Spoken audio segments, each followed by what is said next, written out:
Salut à tous et bienvenue sur la chaîne Graines de Copeaux. Aujourd'hui, on se retrouve pour apprendre à ranger un ruban de scie à ruban et plus précisément apprendre à le plier en 3 comme vous voyez devant pour qu'il prenne moins de place.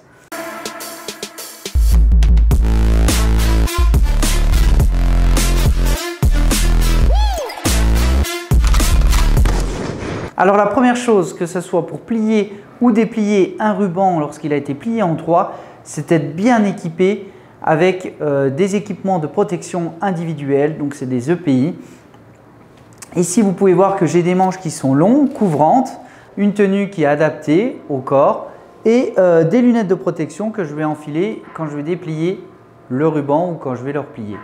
J'ai une paire de gants anti-coupure, alors que je peux compléter par un petit accessoire qui sont des avant-bras anti-coupure, d'accord, des manchettes anti-coupure, donc qui s'enfilent avant les gants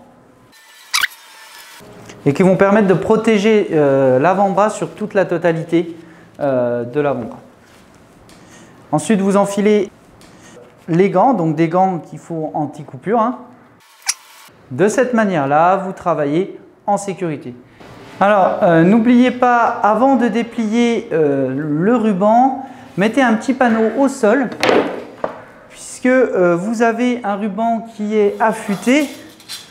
Et pour éviter de le désaffûter, on va éviter d'abîmer le ruban qui vient d'être affûté. Alors, pour déplier le ruban, la méthode elle est très simple. Vous avez 3 côtés.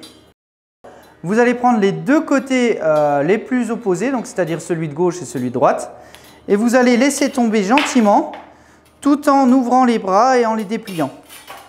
De cette manière-là, vous allez ouvrir votre ruban tout doucement et il ne va pas avoir d'à-coups.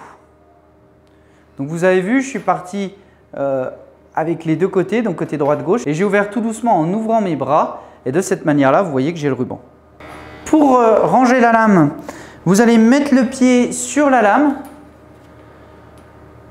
prendre avec votre index et votre pouce, pousser comme ça sur la lame, d'accord, elle devrait commencer à tomber, vous voyez. Donc là, je tourne et vous allez rabattre par terre. Alors, je répète la manip, je plie les pouces vers l'intérieur, la lame va se mettre à tomber, vous la faites passer au-dessus de votre pied, vous voyez là, je fais passer la lame juste au-dessus du pied.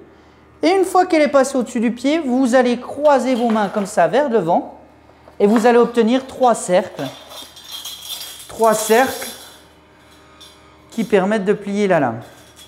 Pour déplier, la même méthode, hein, je vous ai dit, vous prenez celui de droite, celui de gauche, vous allez gentiment venir déplier, d'accord? Et hop, voilà. Et là, j'ai déplié ma lame. Je vous répète encore une fois pour le geste technique, les pouces à peu près au milieu de la lame, je viens, je couche, vous voyez là je couche ma lame, elle va passer au-dessus de mon pied, je la laisse au-dessus de mon pied, je croise mes bras et j'ai plié ma lame. Alors ce que je vous conseille, surtout comme ici on a plusieurs rubans pour les scies à ruban, on a plusieurs scies à ruban avec plusieurs diamètres, c'est d'attraper un petit bout de scotch, de mettre un petit bout de scotch sur le ruban. Déjà, ça évitera au ruban de s'enlever. Et ensuite, de venir marquer votre référence machine dessus et le diamètre de la lame. Enfin, le diamètre de votre ruban, en tout cas la longueur de votre ruban. Voilà, comme ça, quand vous le reprenez, vous savez exactement pour quelle machine il est prévu. Vous voyez l'épaisseur de visuel. Et vous avez un ruban qui est soigneusement rangé. J'espère que les astuces vous ont plu, que la vidéo vous a plu. Si elle vous a plu, n'hésitez pas à aimer la vidéo, à vous abonner à la chaîne. On se retrouve très vite pour du nouveau contenu. À bientôt!